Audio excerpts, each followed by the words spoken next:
विमल, पोलो, जोबा केसरी, हर पल मनाओ केसरी त्योहार। आईपीएल और ऑनलाइन गेमिंग को लेकर सरकार का बड़ा फैसला आ गया है। इससे आपके पैसे और फैंटेसीज ऐप पर कितना असर पड़ेगा।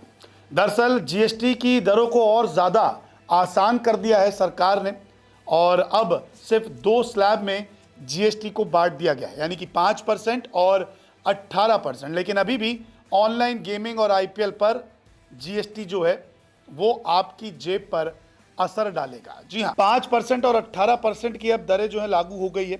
आईपीएल की एंट्री टिकट इससे महंगी हो गई है क्योंकि क्रिकेट की टिकटों पर इसका असर पड़ा है।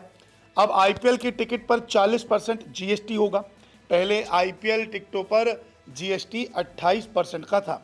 सीधा असर टिकट की कीमतों पर पड़ा है, यानी कि आपकी जेब पर पड़ा है। आपको अगर आईपीएल देखने का शौक है तो आप मैदान पर जाते हैं, लेकिन अब मैदान पर टिकट आपको महंगी मिलेगी क्योंकि 40% जीएसटी अब टिकटों पर होगा। 40% सिर्फ आईपीएल जैसे आयोजन पर ही लागू होगा। मान्यता प्राप्त खेल आयोजनों पर यह भारी कर नहीं लागू किया जाएगा।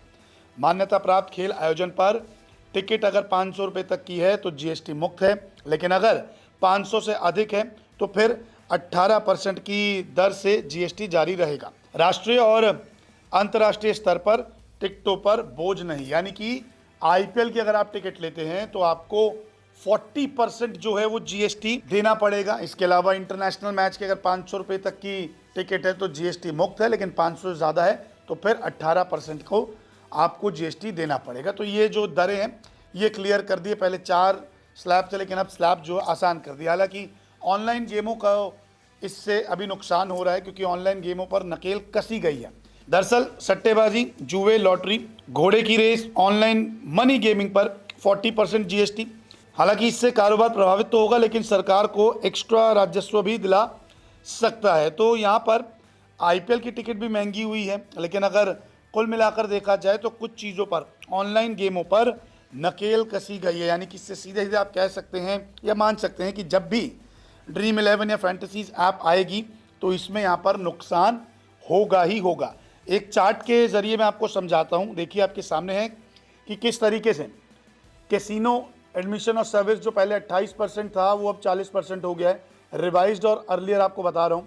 Purchase of casino chips 40%, horse riding including race club और बुक मार्कर 40% हो गया। ऑनलाइन मनी गेमिंग, ये देखिए ऑनलाइन मनी गेमिंग में आपकी सारी चीज़ें आती हैं, यानी कि ड्रीम 11, चाहे माई 11 सर्कल हो, तमाम फैंटेसी ऐप हो, जितनी भी फैंटेसी ऐप हैं उस पर 40% जीएसटी हो गया। Betting 40%, gambling 40%, lottery 40%, playing card, chess, carrom, ludo, physical board game पर पहले 12 था लेकिन अब 5% हो गया। तो कुल मिलाकर फैंटेसी ऐप पर भी ये नकेल कसी गई है। 28 की जगह 40%। कभी भी अगर ड्रीम 11 का कॉन्टेस्ट शुरू होता है कुछ नियमों में बदलाव के साथ तो फिर आपको 40% का जो है जीएसटी देना पड़ेगा। हालांकि अभी भी फैंटेसी ऐप को लेकर कोर्ट में याचिका चल रही है।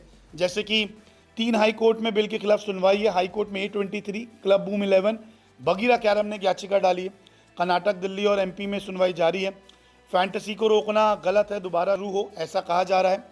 और अब सुप्रीम कोर्ट जाना चाहती है केंद्र सरकार, ये भी कहा जा रहा है। और 28 अक्टूबर को एमपी में अगली सुनवाई होगी।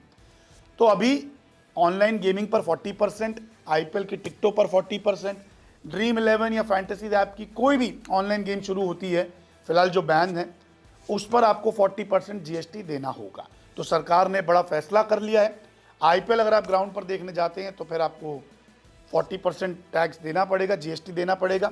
और अगर आप घर पे बैठ के देखना चाहते हैं तो आप घर पे भी बैठ सकते हैं। अब देखते हैं कि इससे आईपीएल का रोमांच कम होता है या और ज़्यादा बढ़ता है। बहुत बहुत शुक्रिया इस रिपोर्ट को देखने